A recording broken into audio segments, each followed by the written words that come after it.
मोदी की एक ही गारंटी है कि मैं मुसलमानों से नफरत करूंगा, ये मोदी की गारंटी है। हां, मगर मोदी को मोहब्बत है तो दुबई के MBS से है और सऊदी अरब के MBZ से है। जब दुबई में ना मोदी उतरते तो मोहम्मद बिन जायद से ऐसा गले मिलते, या हबीबी या हबीबी या हबीबी, कि हमारी मुस्लिम खवातीन कम बच्चे पैदा कर रही हैं अभी, जिसको अंग्रेजी में कहते हैं फर्टिलिटी रेट गिरा है। कि मदरसे अजीजिया बिहार शरीफ को जला दिया गया, 100 साल पुराना मदरसा, उसमें कई किताबें थे, तारीखी किताबें थे, उनको जला दिया गया, कोई उसका पूछने वाला नहीं है। ओवैसी का बयान भड़काने वाला है। ओवैसी का नाम हमने भड़काऊ भाईजान रखा है।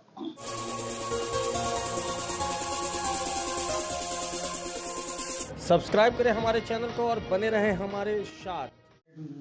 असदुद्दीन ओवैसी होश हवास में बात करें, वो हैदराबाद के गलियों के नेता हैं। बिहार में जरूर आकर कुछ सीटें जीत गए थे, वो सारे विधायक छोड़कर चले गए। ओवैसी का बयान भड़काने वाला है। ओवैसी का नाम हमने भड़काऊ भाईजान रखा है। वो सिर्फ भड़काने का काम करते हैं, खुद सुरक्षा में रहते हैं, उनके बयान से तनाव हो जाता है, इसलिए कोई भी उनके बयान को सीरियस लेने वाला। आप जानते हैं कि मदरसे अजीजिया बिहार शरीफ को जला दिया गया, 100 साल पुराना मदरसा, उसमें कई किताबें थे, तारीखी किताबें थे, उनको जला दिया गया, कोई उसका पूछने वाला नहीं है। और ये आप सेकुलर अपने आप को कहते हैं। दूसरी तरफ नरेंद्र मोदी 2 दिन पहले तकरीर करके ये कहते हैं कि भारत के मुसलमान घुसपैठी हैं। मैं पूछना चाहता हूं बेलवा की जनता से, आज हजारों की तादाद में आज यहां पर जमा हुए, क्या आप घुसपैठी हैं? जोर से बोलिए, क्या आप घुसपैठी हैं? और नरेंद्र मोदी कहते हैं कि हम घुसपैठी हैं। नरेंद्र मोदी कहते हैं कि मंगलसूत्र हमारी हिंदू बहनों के गले से छीनकर मुसलमानों को दिया जाएगा। अरे नरेंद्र मोदी, झूठ बोलना तुम्हारा एक फन बन चुका है। मगर कोविड में लाशें नदियों पर तीर रही थी, तुमने कभी सोचा? मंगलसूत्र की बात तुम आज करते हो, तुमने कभी सोचा कि कितनी हमारी बेटियां, हमारी बहनें बेवा हो गई तुम्हारी हुकूमत की गलत पॉलिसियों की वजह से? तुमने दिल्ली में ऑक्सीजन नहीं पहुंचा सके, 3 हफ्ते तक तुम गायब रहे देश में, तुम्हारा नामो निशान नहीं था जब कोविड अपने अरूज पर था। और आज तुम नफरत पैदा करना चाहते हो मुसलमानों के ताल्लुक से। भारत का वजीर आजम कहता है 133 करोड़ जनता का कि मुसलमान बच्चे बहुत पैदा करते हैं। नरेंद्र मोदी, आपके भी वालिद ने तो बच्चे पैदा किए। नरेंद्र मोदी को मिलाकर 6 भाई हैं, अमित शाह की 6 बहनें हैं। तो बताओ कौन बच्चे पैदा कर रहा? नहीं, सिर्फ मुसलमान बच्चे पैदा कर रहे। हुकूमत के आदाद और शुमार ये बता रहे हैं कि हमारी मुस्लिम खवातीन कम बच्चे पैदा कर रही हैं अभी, जिसको अंग्रेजी में कहते हैं फर्टिलिटी रेट गिरा है। मगर नरेंद्र मोदी हमको घुसपैठी कह रहे हैं। नरेंद्र मोदी कह रहे हैं कि दौलत छीन कर मुसलमानों को दिया जाएगा। कौन सी दौलत हमको दी गई बताओ?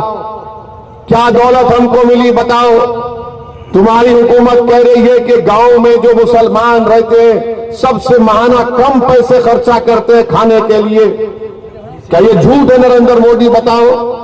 1,80,000 मुसलमान हायर एजुकेशन से, आला तालीम से गायब हो चुके हैं। बताओ क्यों गायब हुए? तुम्हारी हुकूमत की जुल्म की वजह से। तुम्हारी हुकूमत है, जब से तुम वजीर आजम बने गोश्त के नाम पर मॉब लिंचिंग में इजाफा हो चुका है। जब से आप वजीर आजम बने बुलडोजर से घर तोड़े जा रहे हैं। जब से आप वजीर आजम बने नफरत को आम कर दिया गया। वहां पर आप उत्तर प्रदेश में तुम्हारी सरकार है, वहां पर आप देखते हैं कि एक साबिका रुकने पार्लियामान को गोली मार दी गई, अतीक को। एक साबिका रुकने असेंबली है, जेल में है, जहर देकर उसको मार दिया गया। काशी मथुरा का मस्जिद का मसला आपने खोल दिया।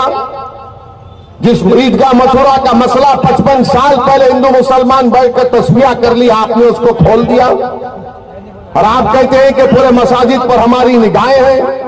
दिल्ली की एक सुनहरी मस्जिद है, जब कभी भी नरेंद्र मोदी की गाड़ियां उसके सामने से जाती है, उस मस्जिद में नमाज नहीं होती है। और आप हम पे कहते हैं कि मुसलमान घुसपैठी है, मुसलमानों को दौलत मिल रही। कौन सी दौलत हमको मिली बताओ?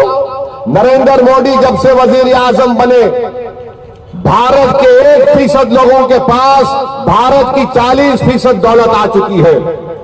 1% लोगों के पास 40% दौलत आ चुकी है। नरेंद्र मोदी गारंटी की बात करते हैं। मोदी की एक ही गारंटी है कि मैं मुसलमानों से नफरत करूंगा।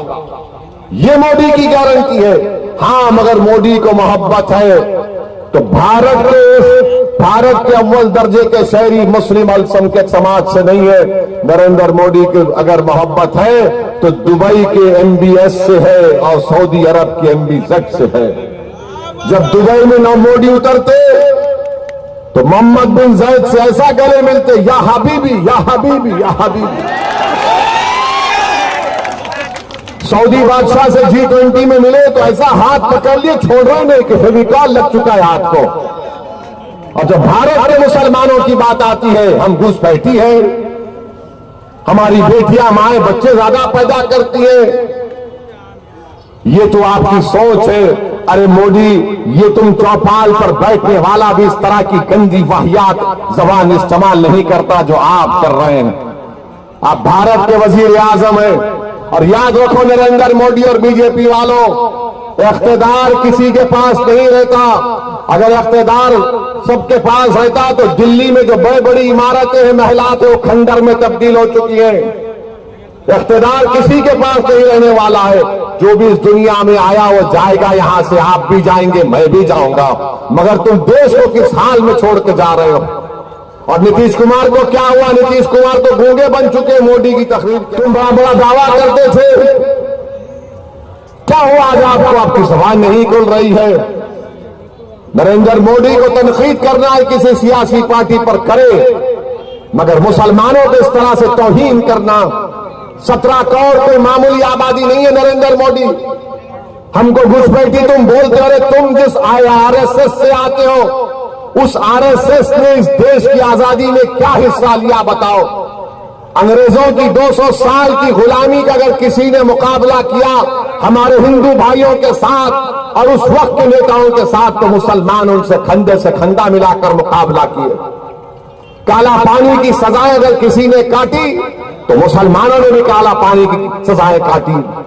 अंग्रेजों से मुकाबला किया, अंग्रेजों को उखाड़ कर फेंक दिया। इस देश को आजाद कराने मुसलमानों का भी नाम सरे फेरिस्त आता है।